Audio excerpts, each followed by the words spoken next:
射 A time down.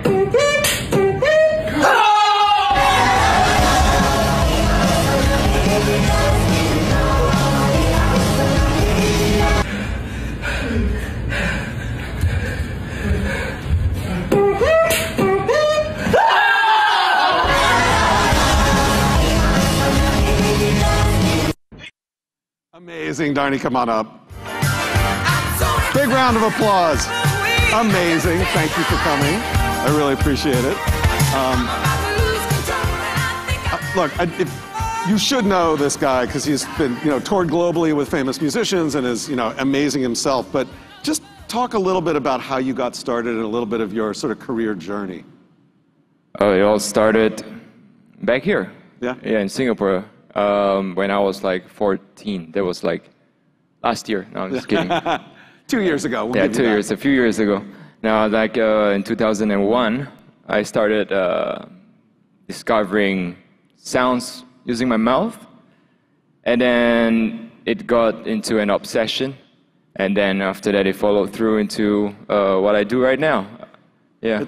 It's awesome. What you do is amazing on stage. But I also really love the videos where you teach people about what you do. I was watching some of your deconstructing the sounds. Oh, yeah. That I thought was really interesting. I tried to follow along, but of course I couldn't. But I have a question for you. Sure. If you were to deconstruct the sound of a jelly smack, what would it be? Okay. Or like...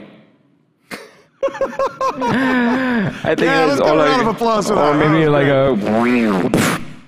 I can't beatbox, right? Yeah, no, it's fine. I just, it was funny. We didn't actually think about having one of this follow the other, but once I was talking to Laurent, I'm like, there's a jelly smack sound in there somewhere. I'm sure about it. Yeah.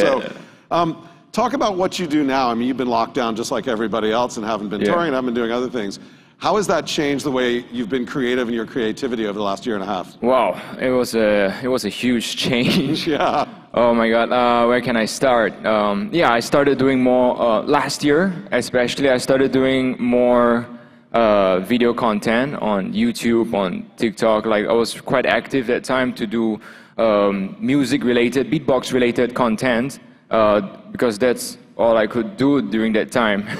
And then I was in Poland for 10 years. So yeah, I was in lockdown in Poland last year as well. Oh, really? Wow. Yeah, so I was just doing my stuff there, and then I got more into YouTube. But this year, when I came back with my wife, I started diving more into, other than social media content and music, I started diving more into how to actually enable a market in the beatboxing community because it's so untapped. Yep. It's like, you know how many people are there in the beatbox community right now? It's over 10 million people and growing. And it's just growing every year. If you go on YouTube, you can check it out, like on this thing. Because I'm a two-time Grand Beatbox Battle champion. Yep. It's an international championship. So right now, it has garnered like so many views. It's like, if you put a live stream, it'll be 1 million a day, kind of like attraction. So I think there is some form of economic value to this community that is totally untapped. So how are you thinking about developing this community and developing your own sort of direct-to-consumer brand? Are you working on thinking about some of the Web3 aspects of tokenizing the community or autonomous organizations around it, any of that stuff? Or like, what are the plans going forward to do that? I think it's the former, more likely. We're going to Web3 ownership NFTs. Yep. So me and my team of like lean team of 5 people, we are actually creating an NFT platform that is particularly catered to niche communities like the beatboxing communities and other communities that are like undervalued and untapped. And these communities should be organic and not like butterfly communities. That's what I want to say. Like a real organic community that is from the grassroots. So I'm going to start with the beatboxing community, which I have like a form of influence in. And after that, we will branch out from there.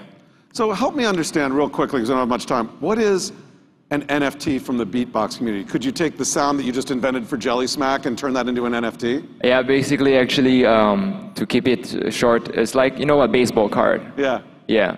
So we have like a beatbox all-star NFT. Oh, cool. And it serves utility. So the beatboxers can actually like incentivize the holders however they want to. And the cards sometimes are sold in fractions. So that your beatbox You'll sounds, get a little piece of it, yeah. your beatbox sounds are also in fractions, and then you put them together with the visual. Very cool. All right, so what's next for you? What do we look for the next year for you in the world? What are we going to look for? I really hope to focus more on my music and NFTs. Like these two things are like the main thing I have. And I'm currently also working with MTV on a little show. So hopefully, like, you know, it can like slowly kick off. You know, MTV is we're part of MTV, we're part of VidCon. Yeah, VidCon, yes. Right? Yeah. Yay, I love that you're working with MTV. I love that you're working in NFTs. Yeah. I want to know more about it, but we are out of time. I know. Dharni, thank you very much. Thank you so much. That was awesome, dude. Come on. Thanks, man. Big round of applause.